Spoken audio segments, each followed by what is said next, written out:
who treasure free speech, where are they going when they're leaving? MeWe and Parler are the prime destinations after Facebook and Twitter cracked down on conservative groups like Stop the Steal. For more on this, we're joined by CEO of MeWe, Mark Weinstein. Thank you so much for taking the time, sir. And before we get into the censorship of Facebook and Twitter, tell us a little bit about MeWe. What is it that sets you guys apart from the other social platforms out there?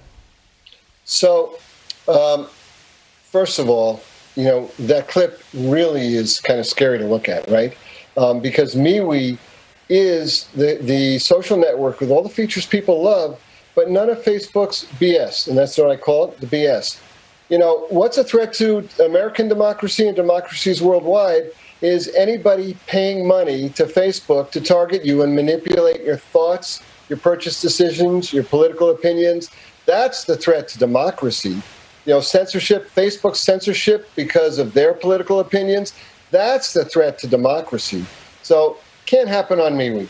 Very simple. Nobody. Well, no, wait a minute. Yeah.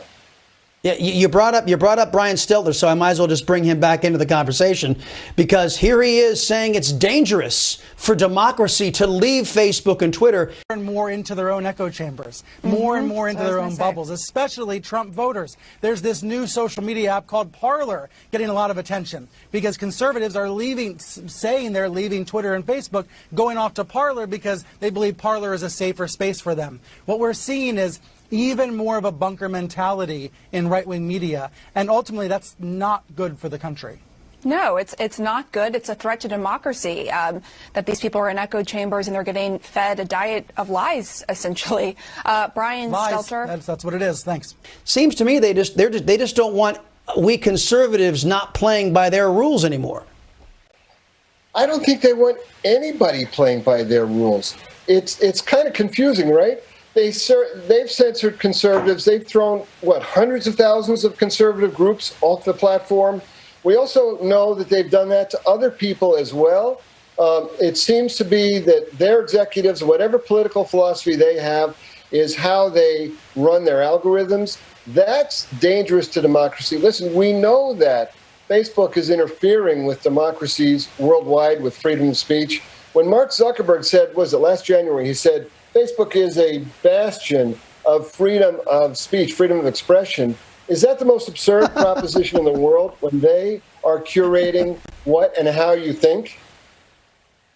Yeah, I think it is. I couldn't keep a straight face when you said that. Nobody believes Mr. Zuckerberg, and a lot of people are blaming he and Jack Dorsey over at Twitter for the suppression of conservative thought during the election, which I think that's why you're seeing this mass exodus. What do you think about when you see Facebook shut down these groups like Stop the Steal, when you see Twitter censoring the president of the United States, but they don't censor radicalized Islamic fundamentalist terrorists who are calling for the death of Jews in Israel?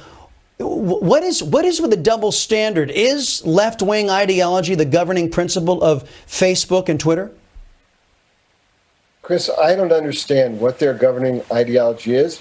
What I can tell you is MeWe, I always say MeWe is for the good guys. MeWe is all about common sense. It doesn't matter what the title of your group is or, you know, when you come to MeWe. What matters is, do you just follow our simple rules?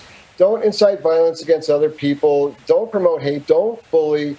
Don't incite violence. And don't break the law. How simple is that? But for Facebook, it seems like, whatever the title of the group is, then they decide, okay, you're out. That doesn't make any sense, right? That doesn't make any sense. The fundamental rule of democracy here in our republic is, we argue, we disagree. That's the whole premise. So why would they kick people out and, try and make it so that it's one point of view? That doesn't make any sense. And remember, that's whether it's about a diet or a medical treatment or a political point of view or a religious point of view. Why are they doing this? I can't answer that question. I don't understand Mark Zuckerberg. I do know that he's violated our privacy for many years. And fortunately, the media now has told everybody the truth about the creep looking over our shoulder called Facebook. Yeah, absolutely. And they no longer, in my opinion, they don't deserve that 230 protection that MeWe does deserve, because you guys are a forum. You don't censor, you guys don't edit, neither does Parler. So am I fair in saying, I've only got about 30 seconds left before we got to scoot, but am I fair in saying that you guys are MeWe is the alternative to Facebook? We are the new mainstream. Look, we got to just get Facebook out. MeWe is the new mainstream, social done right. Come on over, everybody, and enjoy social the way it's supposed to be. Amen to that. Mr. Weinstein, I appreciate you carving out time for the Salcedo Show. We'll talk again, sir.